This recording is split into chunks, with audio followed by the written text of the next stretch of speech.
Hello, and welcome to the Failure Gap, where we talk with leaders about closing the space between agreement and alignment. We love talking with interesting people, and today we're joined by Christy Capoletti-Matthews. Christy is the Chief Human Resources Officer at VSP Vision, where the culture is fueled by their purpose to empower human potential through sight. She's had over 3 decades of HR experience ranging from healthcare to high tech, and she's received global recognition for her outstanding leadership, demonstrating her commitment to bettering people inside and outside of her organization. Outside of work, she's a personal trainer, bringing to life her belief that health and wellness play a critical role in living a high-quality life.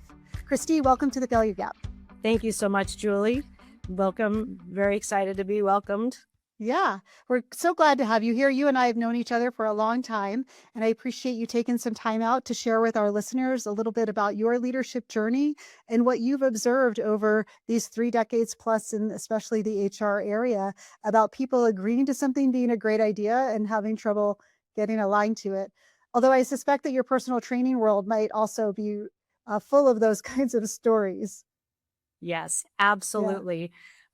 So we've had a number of years of working together. We've spent a lot of time at VSP specifically focusing in on agreement and alignment. And as you know, we have many, many examples working with the executive team. It has really become just a part of our culture and a part of our language and just everyday communication, not only within the executive team, but throughout VSP in general.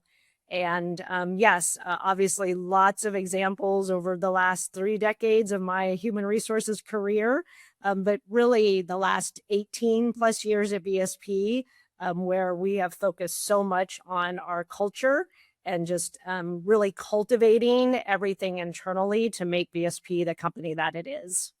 Yeah, it's such a wonderful culture that you have cultivated there. Having had the opportunity to experience it a little bit personally, I just want to say thank you for all of your investment and leadership around that, because you can tell when you walk in the door that it's a special place. It's a village, and it's very important to so many of the leaders, as well as, all the way up to the CEO at VSP. And really, the HR team is just an amazing team. It is really at the forefront of pretty much everything that we talk about and that we tackle. Whenever we are looking at large initiatives or how to roll things out, we really want to make sure that we are thinking about the culture and the impacts on the organization and what, many of these decisions that, we are making, just what those decisions are going to look like, short term and long term. Yeah. Yeah, it's a very considered approach for sure. And I want to get into that. But before we do that, I want you just to give our listeners a little bit of your personal journey to becoming the CHRO of VSP. What were some of the landmarks along the way that stand out to you? Some of maybe the twists and turns that people might be interested to know you navigated. Absolutely. Well, actually started back, almost 20 years ago. And at a local gym, I had met the current CHRO of VSP Vision. And we ended up getting, talking and getting to know each other. And she actually tried to recruit me for about a year and a half to come to VSP. And once I made the decision to come and meet the team, I was sold. And I mean, as you shared, I mean, you could just feel it even back then, just the amazing company and the culture. And then once I met the team, it was just absolutely the best decision that I ever made. And I started out as an individual contributor. My specialty is in the compensation space. And so I spent a number of years within the compensation arena. I was really, at the time, the CHRO at that time, really her right-hand person, and just focused on a lot of the HR operations and all of the things that she needed to do to, make sure that the companies that we were acquiring, we were, integrating and looking at, how to just continue to move VSP forward. So that's how it started out. I love that, Christy, because it's such a great reminder that you never know who you're going to meet in the Hmm. gym or on the bus or on the airplane. And, True. taking the minute to strike up that conversation and get to know Yes. somebody, it can lead to amazing opportunities in your career. So I like to remind people, especially earlier in their careers, like, don't pass up the Hmm. opportunity to meet interesting people. Yeah, it's so true. And I mean, she's amazing. And just all of the, conversations that her and I had initially.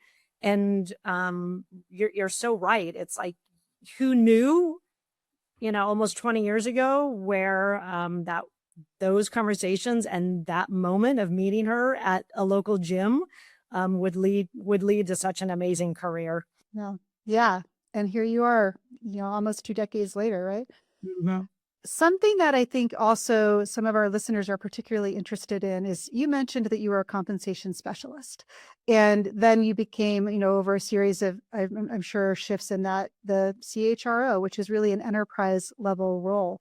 And that move from being someone who's a really deep expert in a specialty area to being someone who can effectively lead across the organization, where alignment really matters, right? Where you have to pay so much more attention to different things that are happening across the business. If you just reflect back on that shift for yourself, any great observations or things for people to watch out for in that transition? Because you also know from being in HR, this is where a lot of people top out in their careers. They kind of stall out at that move to enterprise leadership.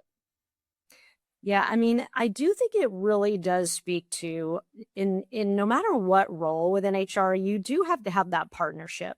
So you need to have that partnership both internally and then obviously externally with the business. And you want to make sure that you are involving your stakeholders with decisions, with different initiatives, and that you're not just looking at things in a vacuum or looking at things just very siloed.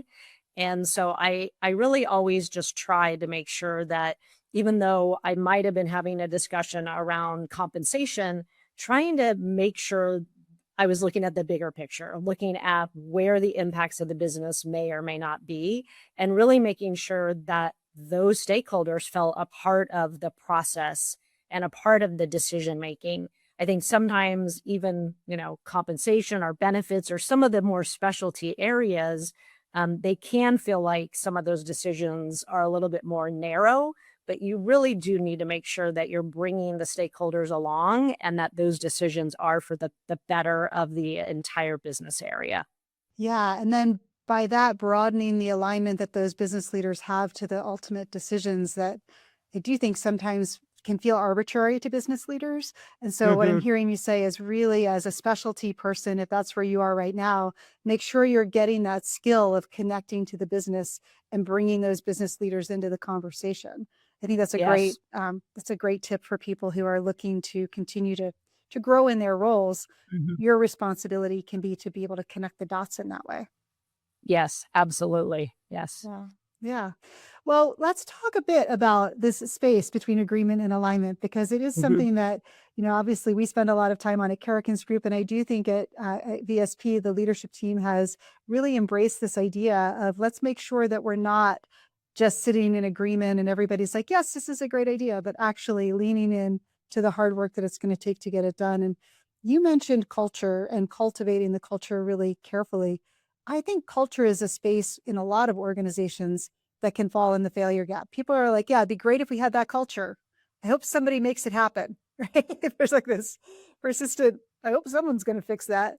And at VSP, I think you've been able to bridge that. Can you talk to us a little bit about how you see the leadership team really doing the work of alignment when it comes to bringing the culture to life? Yeah, absolutely. I mean, when you think about the two terms, alignment and agreement, you think very simple, right? I mean, they're very simple terms, but when you really do get to the heart of the meaning of them and really making sure that you're staying true to the meaning of those two terms, that is where I think the light bulb just went off for the executive team a number of years ago.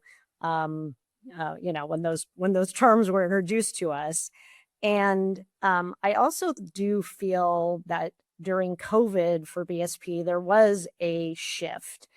We have always had, as we've mentioned, a very strong culture, but we also were very in person and headquarter centric around some of the items that we did within our culture. And some of the very iconic things, you had to be on campus to really experience some of those offerings or some of the events that we did. And, as COVID obviously, affected, the entire world and so many businesses, we had to really kind of step back and think about how are we going to be able to sustain the culture that we want? So not just maintain it, but really sustain it and evolve it.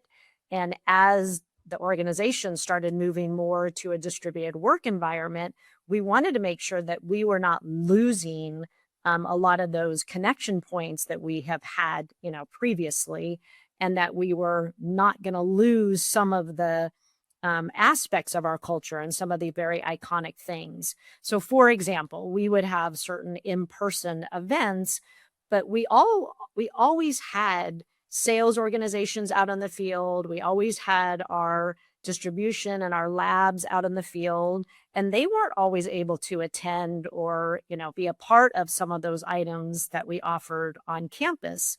And so what we've done over the last several years is really, so you think about alignment, really trying to align across the entire enterprise with a number of different aspects within our culture. So you don't have to be in person at a certain place or location, that you're able to really access a lot of those different things that we offer. And so again, when you think about alignment, we're really trying to align across the entire enterprise. Yeah. I love that you reflect on how that came out of COVID, that there were a lot of challenges that came out of COVID, but it sounds like you used that as a springboard to say, how do we be more inclusive of people who might not have been able to participate in that in-person way, so that Yes. all of our efforts around culture can even be broader than they used to be. Yes, definitely. We Yeah. did. Yeah. Yeah. And I would assume as you've gone through acquisitions as well, that's been a challenging part. That always is a challenging moment for companies when it comes to culture, is bringing another culture in. It sounds like some of these things that you've pushed the envelope on as a result of COVID may have served you well in those processes too. Am I correct in that? Yes, absolutely. I mean, we've had a number of acquisitions. Some we're still in the process of integrating or fully integrating. And one of the areas that we do start with from an integration perspective pretty quickly, early on within, that process, is the culture. In fact, I mean, I literally just took a note to, share some updates this week in one of our latest acquisitions, that we are looking at doing culture integration work immediately with that company that we acquired. Very, very important to us that they have at least some of the same kind of enterprise, thoughts and values and things that we really hold true to VSP. We don't want to go in there and completely change. They may have some different nuances, but we really do want to make sure that we have agreement and alignment from an overarching perspective, especially around our values and our commitment, not only to, our employees, but to all of our stakeholders. I think that is one of the hardest things to get alignment on from a cultural perspective, is that there's a macro level framework at the VSP level, let's call it here. In some organizations, it's a holding company, or it might be, a significant geography that plays the big role in revenue. It can be all sorts of things, right? But there's a macro level culture that is defined. And then how you bring other cultures into that without making those other cultures feel like they're getting eradicated somehow, right? That they're being incorporated, and that it's clear that the expectations are that that overarching culture is it's the framework within which everyone is expected to operate. That's a really challenging remit for HR, for culture people, as you work through that. I'm curious, are there just any success practices or approaches that you can share with people who might be trying to strike that delicate balance of letting an existing culture be something while also fitting it within a larger organization's expectations?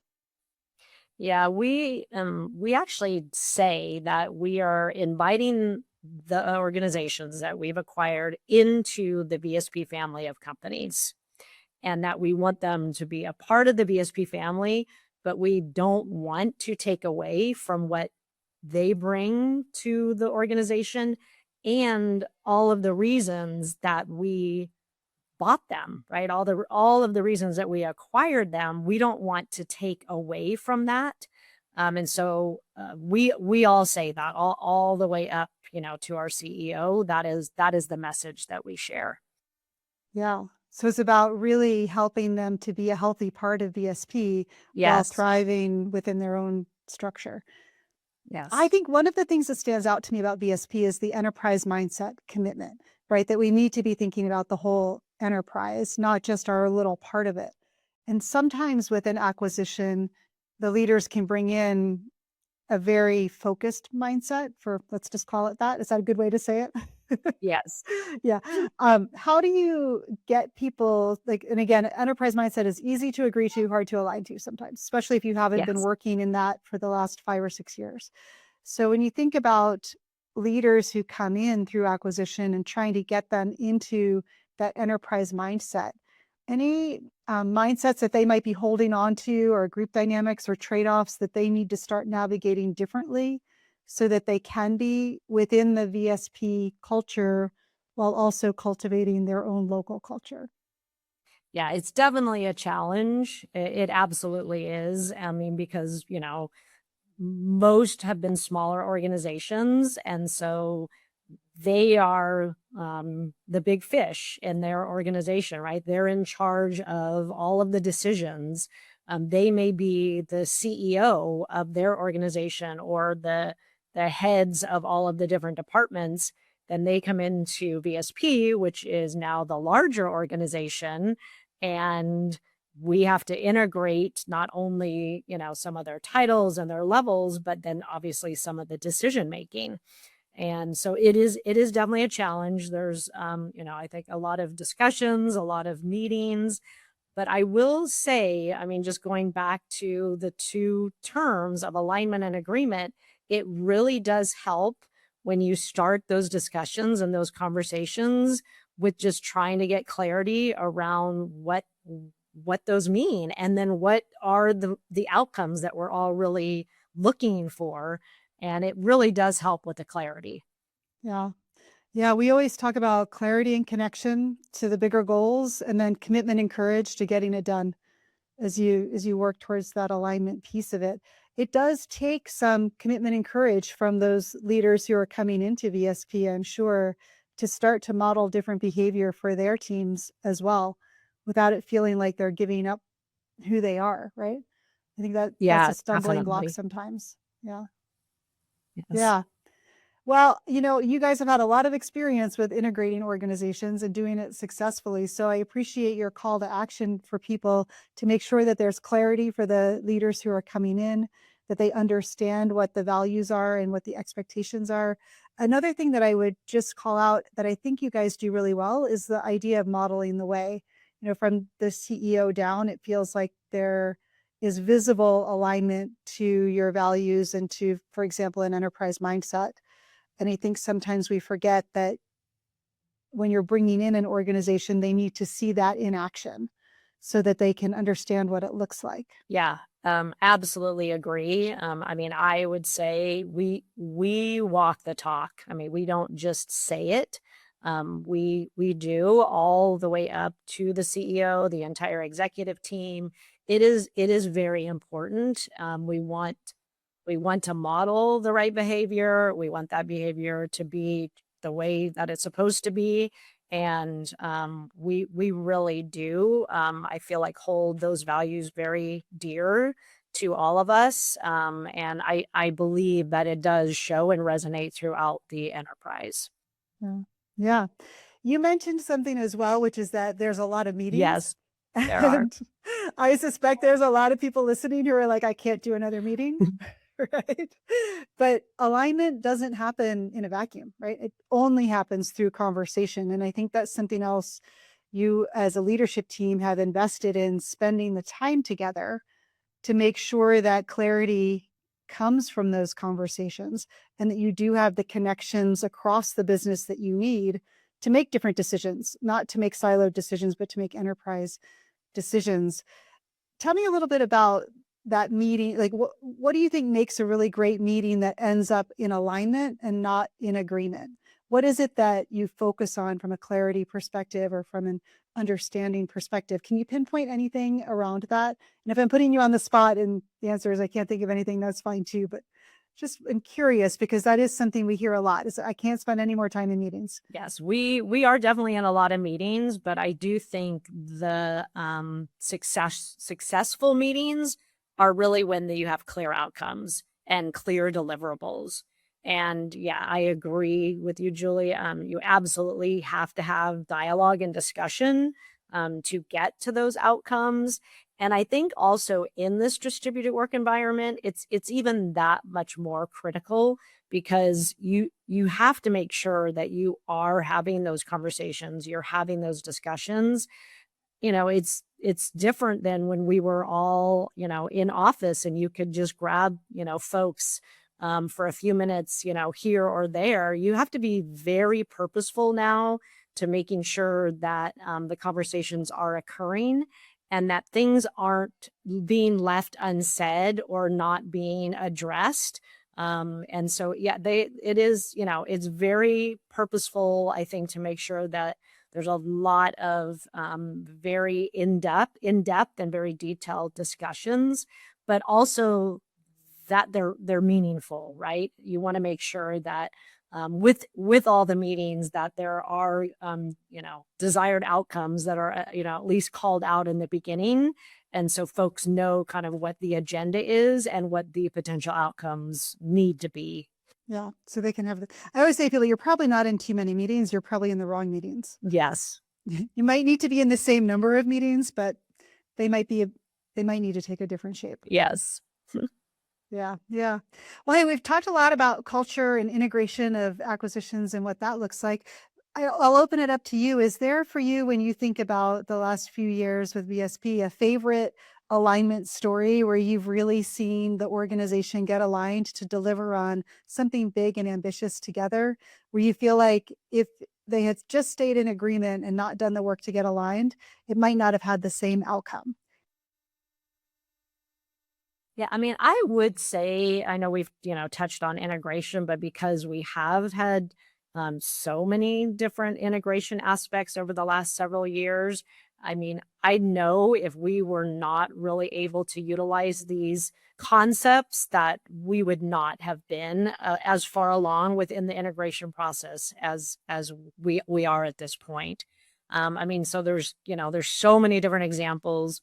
We have, multiple systems that we're working through. And so we finally have an agreement and alignment to spend the next, 2 to 3 years and really focusing on consolidating and integrating all of our HRIS systems.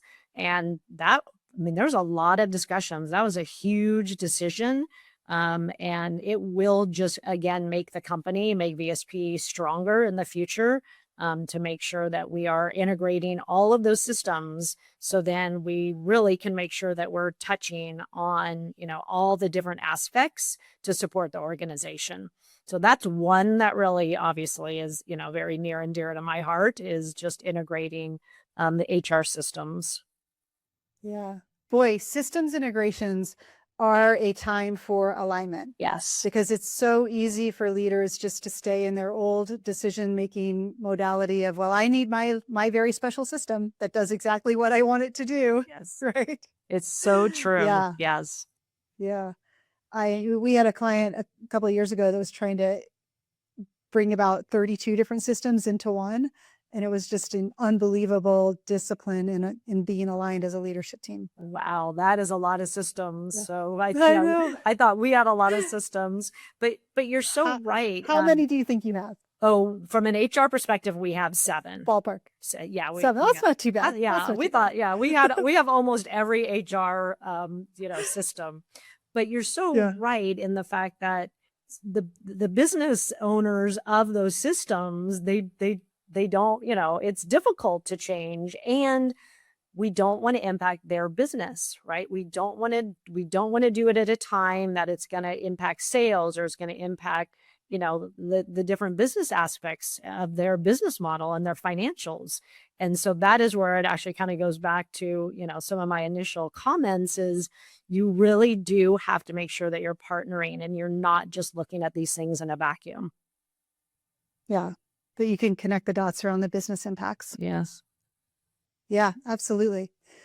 Well, it's so interesting to me when we think about this idea of agreement to alignment in the workplace, but I just have to ask the question about your personal training experience, because I'm sure for a lot of our listeners, and for me personally too, right? There's often agreement that I want to go to the gym, I want to work out more, I want to be healthier. And then I have trouble getting aligned to that sometimes, right? And making the Yes. right decisions. I'm curious in that aspect of your experience, what do you think gets in the way for people where they absolutely agree it would be a great idea, but they have trouble making it happen? Oh yeah, it is definitely a challenge, right? I mean, I think we can all give examples where, you say, okay, this Monday, this is it, right? This Monday, it's going to be all healthy food. It's not going to be, any bad food. I'm going to go to the gym. I do think what happens is life, right? Life happens. And then all of a sudden your day does not go as planned. And so, yeah, I mean, you have agreement, but you really have to have both, right? You have to have alignment, agreement, and commitment. And that commitment is, it is definitely critical. And I think also support. You need to have a good support system. If you're, kind of hanging out with folks that aren't, really aligned to your goals, then that could also, get in the way. And also, I think not having too lofty of goals, right? I think sometimes people say, I'm going to go to the gym every single day. But that's probably not very realistic. And so are there other things that, you can do maybe in between the days? Can you get outside and take a walk? Can you walk around and take, one-on-one meetings where I feel like now we all feel like we have to be staring at a video, right? Staring at our computer. Can some of those meetings, can you agree with your coworker that, hey, we're going to just take a walk around the house, walk back and forth up and down the hallway, and, have our conversation that way. So I think there are little things that people can try to look at where they don't feel like they overcommit, and then they're disappointed because then at the end of the week, then they didn't, meet all of the things that they were wanting to try to do from a fitness perspective. But it is definitely a challenge. But there's all kinds of little things that you can kind of add to your weekly routine.